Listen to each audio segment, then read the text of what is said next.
It's the Big Rich Live on the Mike Radio Show here on YouTube. The real news and strong opinions given here.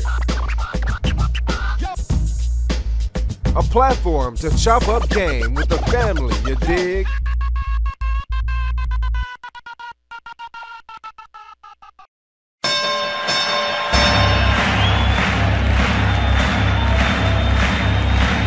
Ladies and gentlemen, welcome to the main event.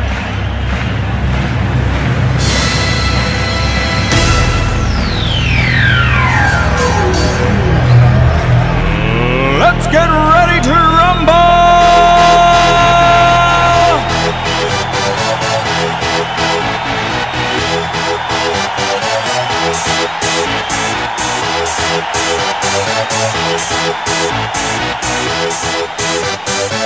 Y'all ready for this?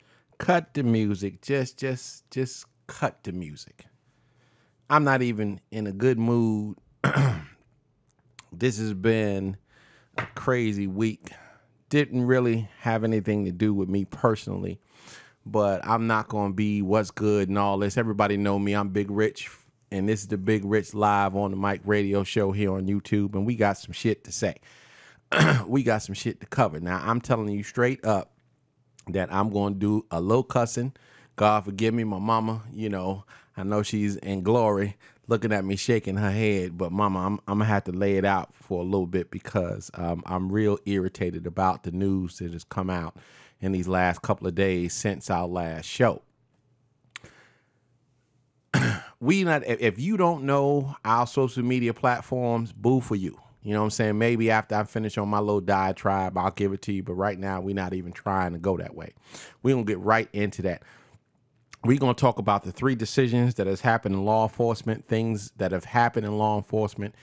I have been seeing stuff going back and forth. We've been on Twitter since Monday, back and forth. I've been doing my research, reading, making some phone calls and people and different organizations, different agencies across the nation that have to deal with this, or if not that particular agency that's dealing with it. And excuse me, yes, I'm sweating a little bit, just came from outside, but that's neither here nor there. I'm a little juicy looking, but it is what it is. We got some stuff to chop up, family.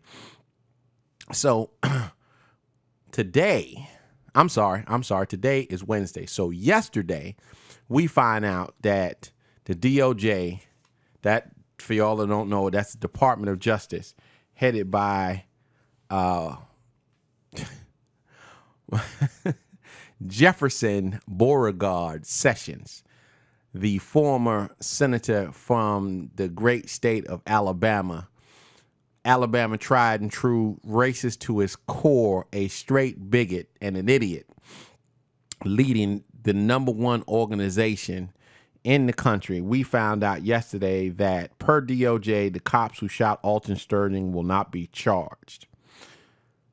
So let's just talk to a show of hands. Who is surprised?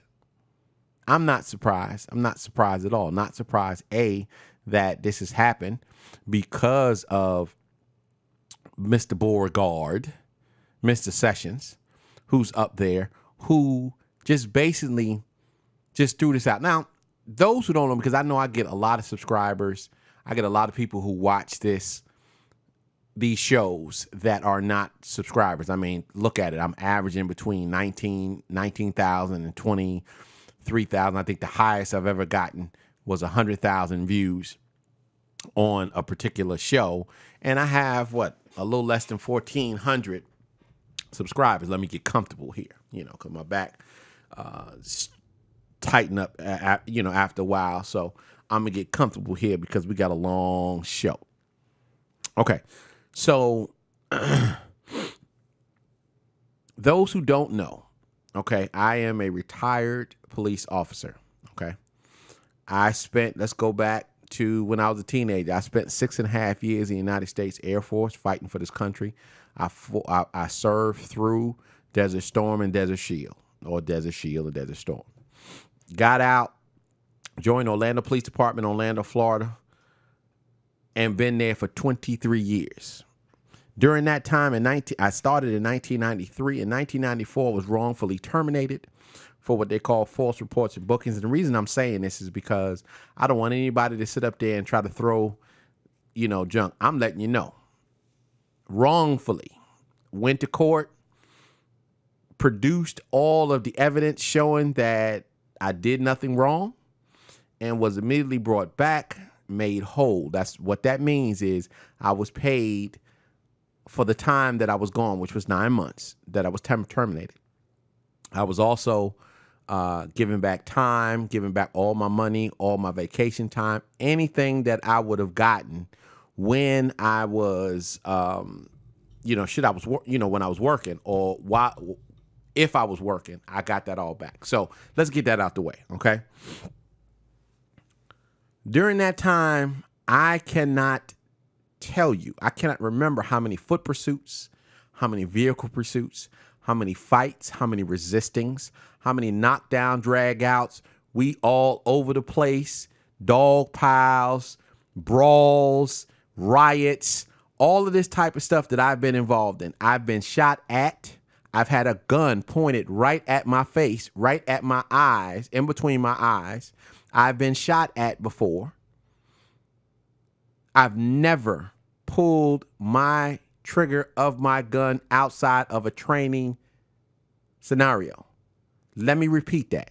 In 23 years after all that I said, I'm talking about murderers, rapists, robbers, armed robbers, home invaders. Okay?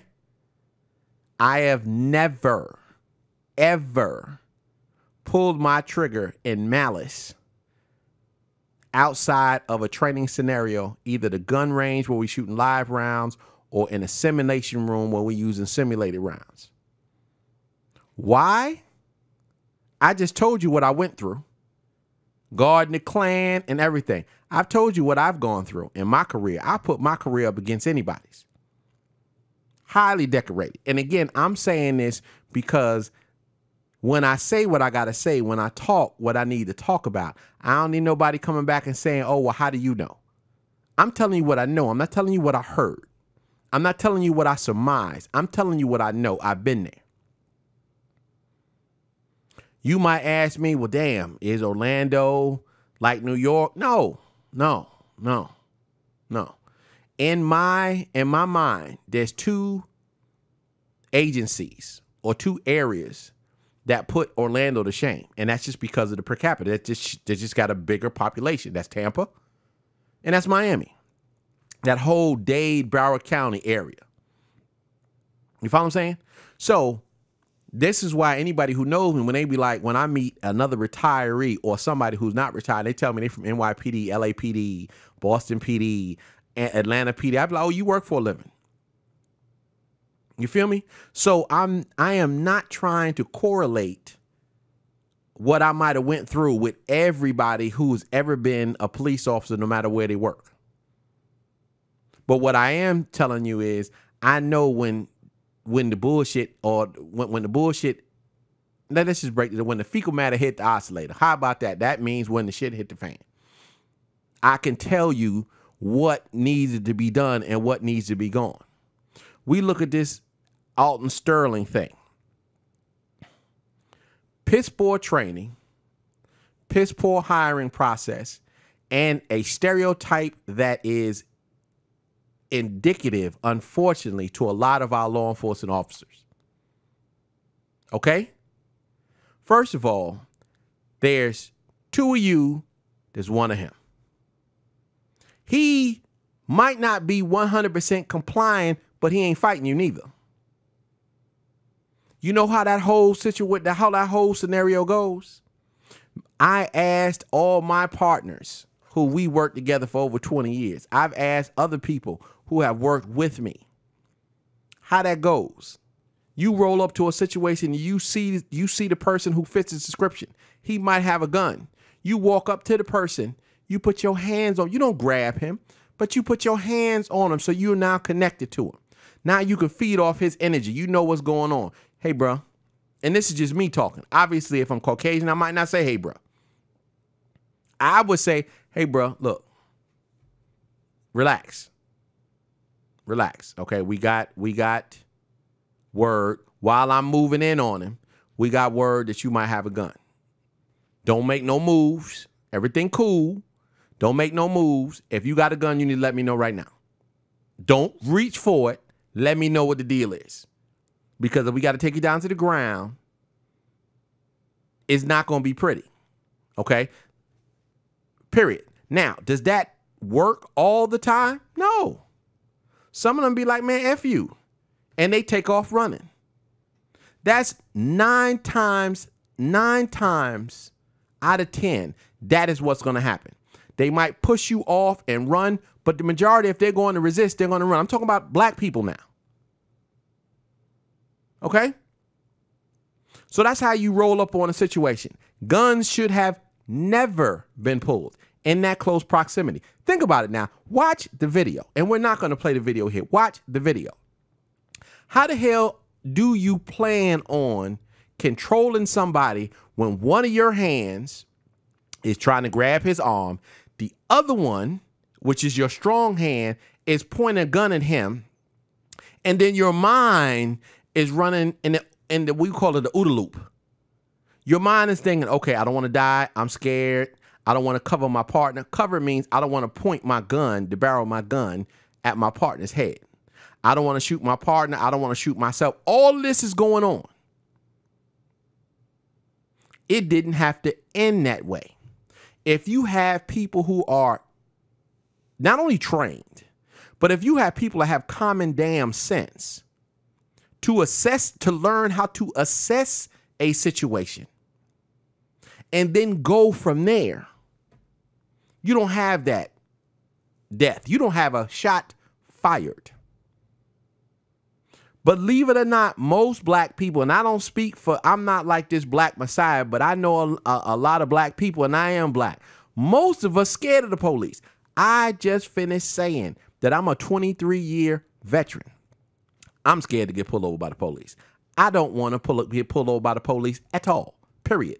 Because until they know that I'm retired, I'm just a regular, ordinary, big black man. It is what it is. It is what it is. I'm not on this soapbox. I'm just trying to be as real as you possibly can. This is what you go through. So the majority of us are scared. We're going to run. Run. That's what we're going to do. When I was young, and anybody want to know my background, when I was a young officer, I was on the West Side midnights for my first 5 years. Then I went to the predominantly Caucasian, which is called the Northwest at that time, for a year. Then I went to be an instructor for 5 years. Then I came back. I was on the south part of the Caucasian area for another year. And we're at 2006. I retired in 2016. From 2006 to 2016, I was on the West Side, baby. The West Side, the worst side, around my people. I know what goes on. Majority of the time, they're going to give up. I'm sorry, the majority of the time. The time they're going to give up or they're going to run. More likely so, depending on how many times they've been arrested, they're going to run. They might have to fight you to get out. But they do. Now, you might say, well, what about this fool that executed Deborah Clayton? Mark Keith Lloyd. There's always exceptions to every rule. Always. Always. So nothing is absolute. I'm just trying to tell you, if you assess a situation from the beginning, you don't have this type of thing going on. So again, I'm a roll up. First of all, I'm not rolling up nowhere when somebody possibly has a gun by myself. And I am going to damn sure assess the situation from a far distance before I put myself in harm's way. And once I have worked out the decision. Now, if the person, this is it, now this. If the person is supposed to have a gun and I'm looking at them and they got their hands in their pockets, what I might do is pull up a little further back, get out my car where I'm behind cover. So I'm using the engine block as cover. And I'm saying, hey, get your hands out. I might have my hand on my gun, but I'm not going to break leather. Hey, sir, get your hands out your pockets. Don't ask any other questions. Get your hands out your pockets. Put them in the air. That's all I need you to do. That's all it needs to do. Now, if you that scary, you might have a person lay down, but you also got to think about it. Why you want somebody to lay down in the dirt and you ain't too sure if this is the person? You ain't too sure if this person is armed or not. Okay? So 6 in one hand, half a dozen in the other. But let's just say you've assessed the situation, the person got some CDs or something like that in his hand. So he doesn't have a gun in his hand. So you walk up to him and you immediately lay hands, touch. Hey, bro, calm down. This is what we got going on. My partner automatically knows to go on the other side, lay hands on the other side. We ain't grabbed this person. We didn't throw this person down. We didn't yell at this person. We didn't disrespect this person. We let this person know what the hell is going on. Now, if you decide to break bad at that time, what do? There's 2 of us. We got 4 hands. You got 2. Think about it. One officer grabs one arm. The other officer grabs another arm. And unless you Arnold Schwarzenegger when he was young, Sylvester Stallone when he was young, these MMA fighters and stuff like that, which you can see Alton Sterling damn sure wasn't. There's no way that he's going to be able to outmuscle you. When you got 2 hands on one hand, what you do is at that time you grab the hands, you go down to the ground, you flip the person over. You're talking to your partner. One puts the arm up on the back while the other ones keep talking. Relax, don't resist, stop resisting, stop resisting, stop resisting. One grabs the handcuff, put the handcuff on the other one, and then his partner brings the hand that he has over. Come on now. Notice there was no breaking a leather. Now you might say, well, damn, Rich, how do you know that you just getting lucky 23 years? Yeah, there was some luck involved. When I got shot at, I didn't see the person who was shooting. It could have hit me. It could have hit somebody else. It didn't.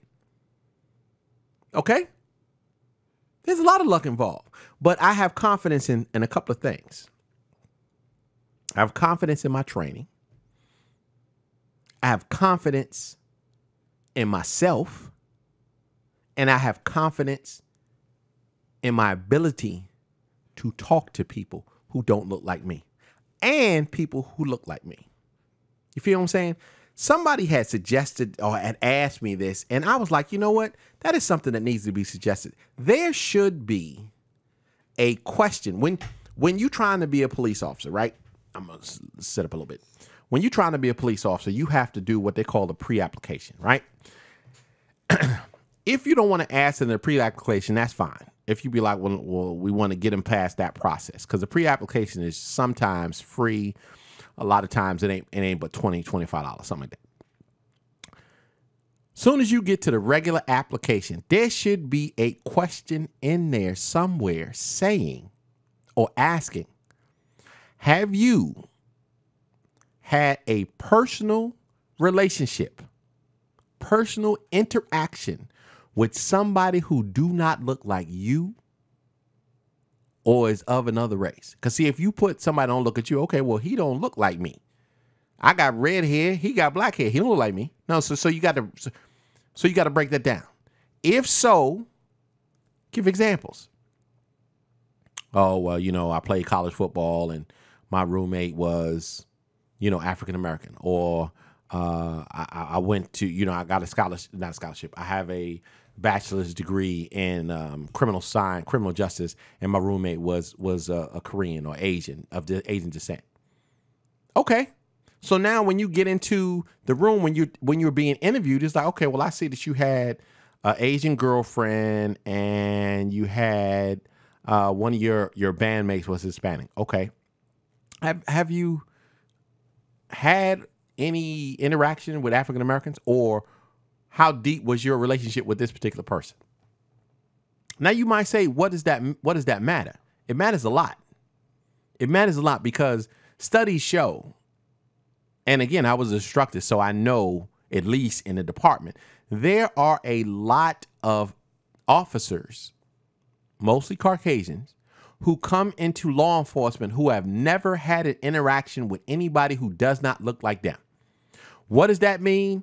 Let's break it down. What that means is I lived in rural Okeechobee, or whatever it's called, or Claremont, and I've never interacted with any black and brown people at all. At all. at all. So your views and interactions with people who do not look like you is based on what you've learned or did not learn in a history book and what you see in movies and the media. So you have biases. Now, we all have our own biases. White, black, brown, don't make a difference. But the fact of the matter is you have to be able to analyze the situation and not allow your biases to come through. We need to stop, and I say I just said I'm retired, but I'll always be a Orlando Police Department. I'm not a reserve. I'm not affiliated with the department at all, other than being a retiree. So, I spent almost half of my life in that organization. So I always have an affinity towards that organization. But we need to stop with the 1940s, 1950s, 1960s, 1970 hiring process and realize that the census is different now. When I joined in 93, the census is different now in 2017. Give me a break. You cannot automatically assume that somebody knows somebody else. You can't automatically do that. Now, we all know that if you're black and brown, red or yellow in this country, you have had a personal relationship or interactions with Caucasian people. They make up 60 to 65%. I think it's 65% of the United States. You know, and just because of 65%, they control almost 90% of the wealth. And what is it, like 98% of the CEOs? I'm talking about Caucasian. I'm talking about white males. I'm talking about the Caucasian people, period. So you have no choice but to have interaction with them and understand them. But it should go both ways. It should go both ways, because when you join a department, right? When you join a department, the odds are that you're going to encounter people who don't look like you. So we need to know from the beginning, okay, do we need to hire this person? This person has never interacted with anybody that don't look like them. Now, does that mean that they're a bad person? No, because if you come, let's just say you come from the Midwest or the Deep South or something like that, and you are from a rural town where, let's say the population is 3,600 or 1,700 or some of these 900, they're all Caucasian. Is that their fault that they live there? No, it's not. But you cannot do this because this is a requirement for you to affiliate and associate and deal with people who do not look like you, were not raised like you. Now, you might say, okay, well, Rich, that might be a little bit harsh. That might be a little bit harsh to exclude somebody because they have no prior interaction with people who don't look like them. Okay. I don't agree with that, but okay, let's just say that. Okay, well, in that case, there should, because first of all, before I say this, not that I know of, there is no federal mandate that you need to be that way. There's no federal mandate that you have to have human diversity classes. You follow what I'm saying? So there are people over here that don't even know what the hell human diversity is. I taught human diversity for 4 years. I never taught it, never wanted to teach it to veterans, because when you get to veterans, they get old, chiseled, they don't want to sit down. I hated training. I hate it. That is probably the only reason that I'm not what they call a reserve officer now, or didn't want to put into it other than my health, is because I still had to go to training. And what's worse, what is worse than going to training and getting paid for it is going to training and not getting paid for it. You feel me? So I was like ixnay on that day, okay? But if you don't want to be that drastic, then it should be federally mandated that you have a week, not a day, not an hour, not 8 hours. A week of what they call human diversity. A week of you come in, like let's say Monday, you have your lecture. Tuesday, all it is people of different races and ethnicities. Wednesdays, people from different religious and transgender and sexual backgrounds.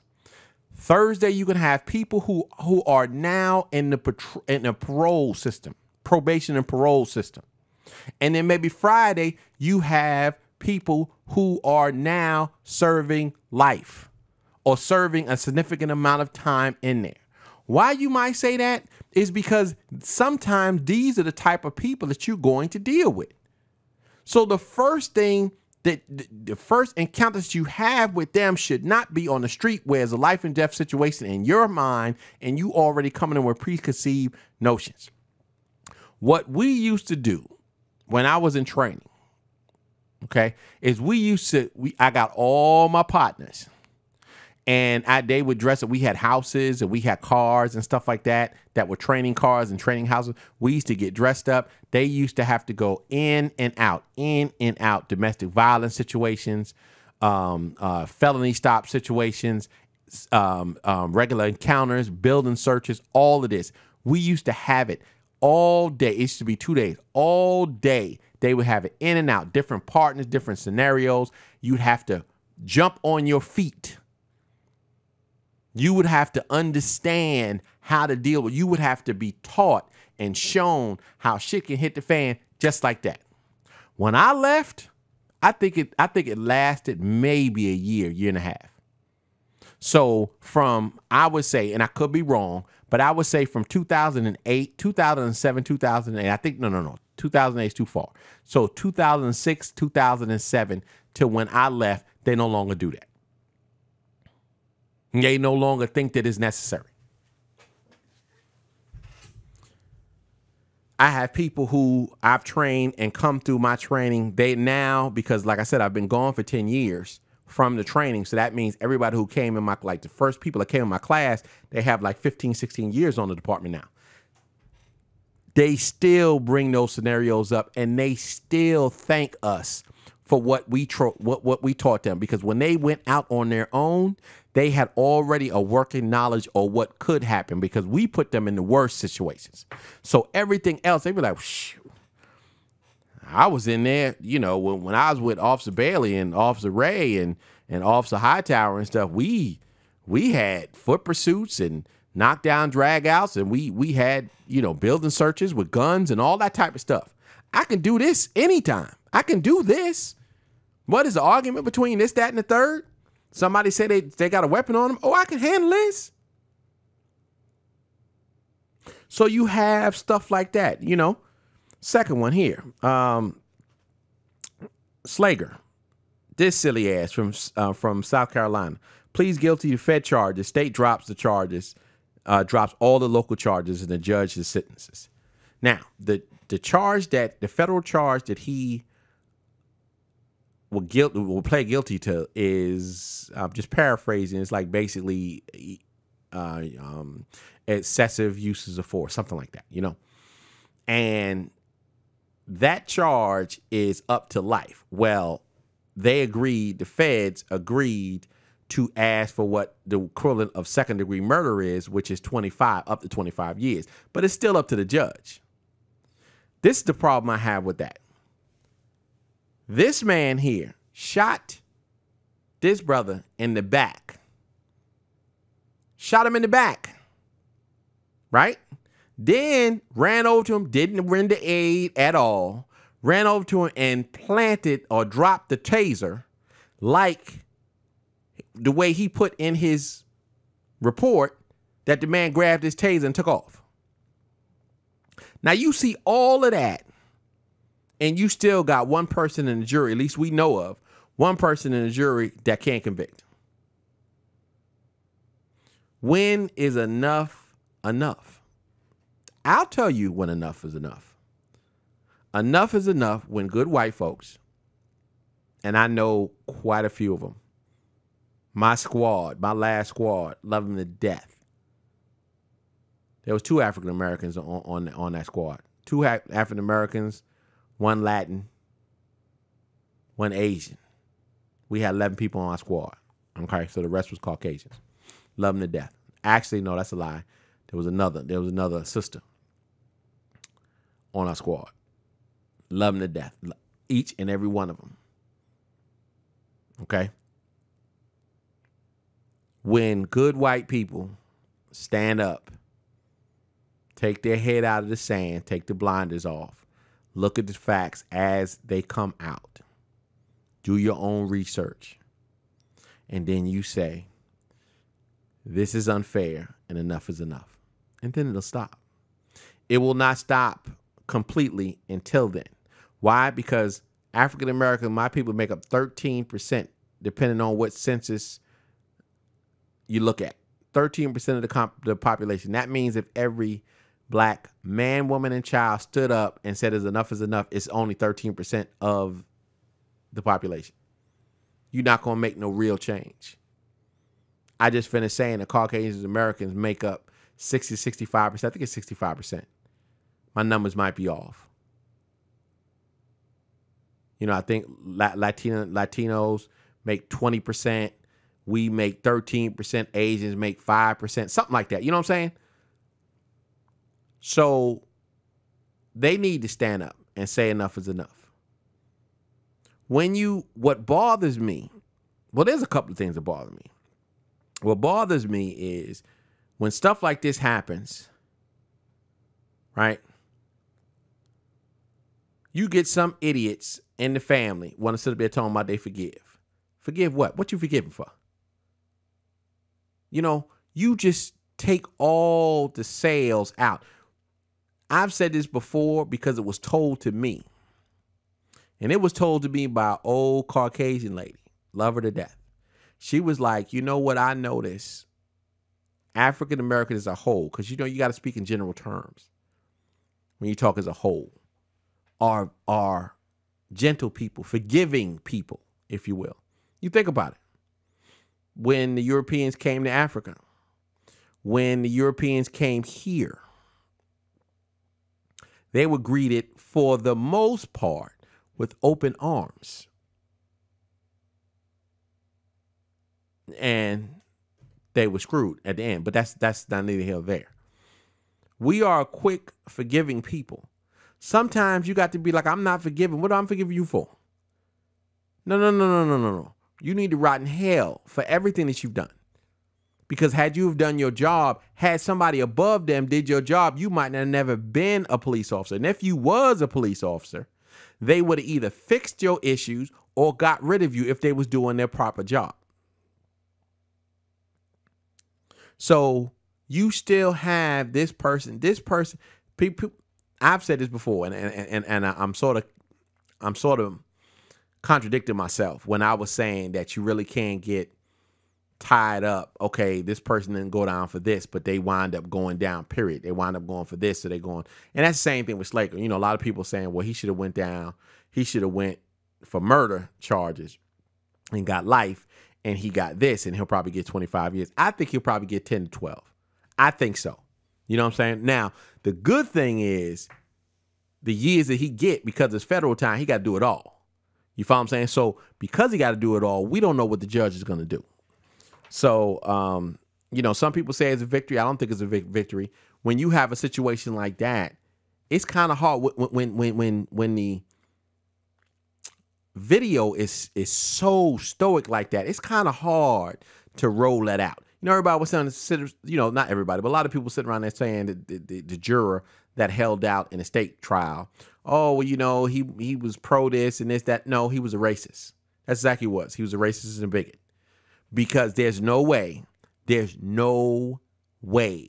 that you of good intention and an honest heart can look at that video and say that the cop did no wrong after you didn't seen everything. Now, if they didn't see that he was unarmed, if they didn't see that he planted the taser and then lied about it on his report, if they didn't see all of that, you still think, but he still shot him in the back. But they saw all of that, and he still voted to not convict. I got an issue with that. I really do. Last thing, and it should be two, but I'm getting a headache. I'm not going to ramble on. You know, shoot, we already over. But the last thing is the San Diego shootout. Actually, you know what? I don't even want to talk about it. I don't even want to talk about that. I just don't. I don't even want to talk about that. I'm gonna wait for some more information to come out here, but we're gonna look at this here. The officer who killed the 15-year-old in in Balch Springs Police Department. Last night, Balch Springs Police Department Fire Officer Roy Oliver, who shot and killed the 15-year-old Jordan Edwards with a rifle. Okay, first of all, you gotta think about it. Let's just break this down a little bit.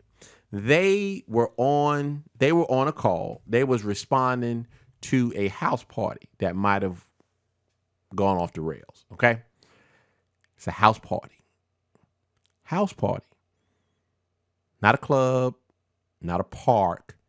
It's a house party. Okay. Anybody, I don't care where I've gone. If it's a bunch of young white people, bunch of young black people, young Asian people, young Hispanic people, the majority of the time when you pull up with the lights, they fleeing. Everybody's running. They'll run right past you to try to get back. So my thing is, first of all, why in the hell did you have a rifle out in this situation right here? That's first of all. Second of all, you shoot into a moving car and then you say the car was coming towards you. And then your body camera shows that the car was fleeing. Now we're gonna get to what I say the internal biases. We're gonna get to that in a minute. We're gonna go back, we're gonna roll, and we're gonna attack what we're talking about right now. You was responding to a house party that might have went awry. Nobody said anything about guns, knives, drugs, weapons, anything like that, according to the reports that I read. You show up, everybody haul ass. So my thing is, okay, everybody's hauling ass. What do you have to hold anybody? Unless they're speeding down the road, you can pull them over and give them a ticket. What do you have? What are they resisting? You have no charge, so you have nothing to stop nobody with. But not only that, you shoot into a fleeing car and you kill somebody. You know how devastated I would be if I pulled the trigger and I shot a boy. I don't give a damn how old the boy is. I don't give a damn what color the boy is. I don't care if the boy called me an N as he fled the scene. I shoot my rifle and shoot him in the head.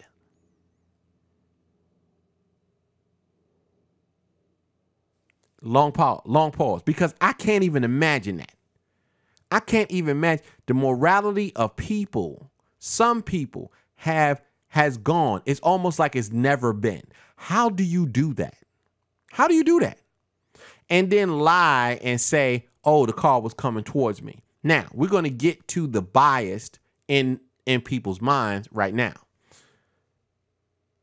So, being a psychology minor, I know sometimes your mind plays tricks on you. So you already formulated something that is not there. Okay? So you just shooting. So it's like you on autopilot. But why are you on autopilot? You're on autopilot based on your own insecurities, bigotries, and biases to make you think that that is a threat. So they fired him. But what kills me is if I'm a regular citizen, okay? If I'm a regular citizen and I live in, let's say, an open carry state or a state that has stand your ground, and I'm having an argument, let's just say, I'm going to throw some stuff in to make the situation where I'm having an argument with a car of kids, and I pull my gun and tell them to get the hell on. They jump in their car and take off down the road, and I shoot them. I'm going to jail that night. Period. I'm going to jail that night. Am I saying that the cop should have went to jail that night? No, because nobody watched the film. But when the chief who sat up there that night talk about he did the right thing, we support him, or without watching the tape. He said he misspoke. No, you didn't misspeak. Nope, not at all. No, you didn't. Nope. You, in your mind, you have your own biases. Oh, they were black. They were fleeing. Not fleeing. I'm sorry. They were black. They were coming towards him. My officer was scared. And he shot. Do you know here in OPD, I'm not even going to give it up. Yeah, I am. I am. Do you know that you can be charged if a car is coming and you step out in front of them to make them stop and they keep coming and you shoot at them? You put yourself in that position. All you had to do is not get in the way. Now, if you on the sidewalk and somebody come up on the sidewalk, or you in the street and you move to the right and they veer towards you, that's something totally different. It's something totally different. But you can't put yourself in a position and then call self-defense, or I was in fear for my life. So what I'm saying, I say this all to say that if you don't want to arrest him there because you believe everything that he says, I believe that a good leader believes his troops. But then I was like, look, I know what my officer said. I'm going to tend to believe him until I see something otherwise. We're going to go back and we're going to watch the tape. I'll let you know what I see after I see the tape. Then when I come out and I see the damn tape, I was like, hey, the officer lied. He's been terminated. But what I'm saying about the arrest thing is, as soon as the state attorney saw that dash cam or the body cam, whatever he had, that's when not only he should have been fired, which he was, excuse me, he should be arrested and prosecuted. We need to quit this. We really do. This is ridiculous. Being a cop is a hard job. There have dangers in it, but it is not the most dangerous job in the nation. Construction workers are by sheer numbers of accidents, are in more danger than a police officer. I know police officers that have been there 25 years and never broke leather, never pulled their gun and pointed their gun at somebody, and it's just not here in OPD in Orlando. So don't give me that crap. Do not. We have to do better, period. Period. We have to do better. All of us. But like I said, this will not stop until white America decides that it's going to stop. And I know there are overwhelmingly majority of Caucasian people who either already think this is wrong because they're in the streets with everybody else, or just don't want to know. They know it's wrong, but just don't want to deal with it. It's not bothering me. I can't be totally mad with you because you don't want to get involved in it, because I'm that type of person. I don't like to get involved in stuff that don't affect me. But what's right is right. God damn. What's right is right. And this is wrong. It really is. It's wrong. And it needs to be dealt with. We need to streamline a hiring process. I'm not even going to say training. You need to start with the hiring processes. Period. I remember, let me tell you something, and I'm going to end it here. When I got terminated in 94, the first thing I did, before I got terminated, actually, when I felt that it was coming, that it might be coming, I had applied for a position in another agency, right? Hey, shit, I don't have no allegiance to them. the UCF police. And my credentials, and think about it, I've only been a cop for a year and a half at the time.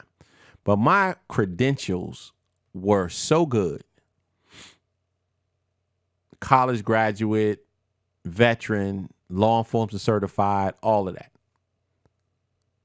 That they were amazed that I wanted to try to get there, and they was rolling to get me. I was at the top of the list. The top of the list. Then what happened? They went over to talk to my people over at OPD and then found out that I was going to be terminated. And they stopped calling me. Period. Stopped calling me. Wouldn't pick up the phone. Nothing. Nothing. Now, what was great was that November, which is probably 8 months after that, I went right to my man's office when I had my uniform on and said, see, you should have hired me. This is what happened. You follow what I'm saying? So I say that not as a bad story or a good story. It was just to say that when you hear stuff like Timothy Loman, who is the cop in Cleveland PD, who got fired from a smaller agency because he couldn't cope, and then Cleveland PD hires him, and while he's in training, he shoots an adolescent boy with a fake BB gun in an open carry state and still has not been prosecuted. I throw the bullshit flag on it, because if you want to find out, you can. If you want to find out something about somebody, you can. It's very simple. You just got to want to do it. And a lot of people don't want to do it. So you know what I say? I say we make them do it. I say you make them do it. And I'll end on this here, because I know I said I was going to the last thing. I was watching somebody else's show, and I can't even remember whose show it was, so I can't even give them the credit. But they were saying that, what is it? 60%, 60, 65%, 66%, something like that, of African Americans work for the state, local, or government, or federal government. The federal government has been the linchpin, if you will, have been the backbone to help African Americans from racist people. Now, that doesn't mean that the federal government ain't screw us, because they screwed us with the best of them and still continue to screw us. But overall, they have been there, you know, the Voting Rights Act, the Civil Rights Act, you know what I'm saying? All of these type of stuff, trying to get things, you know, first and second Reconstruction with federal troops and stuff like that. When President Obama, one of the few things that I'll give him props for, putting Eric Holder in there, and he rolled in and started knocking them down, started knocking these municipalities in the head with facts, not hyperboles, not innuendos, with facts of racist and biased behavior. And when you have people like Beauregard Sessions, Jefferson Beauregard Sessions, when you have him where you know he is a straight racist, but you still put him in charge of the Department of Justice, is a slap in the face to the Constitution itself. I'll leave you on this. When is enough is enough? When are you going to say enough is enough? Because I've already said enough is enough.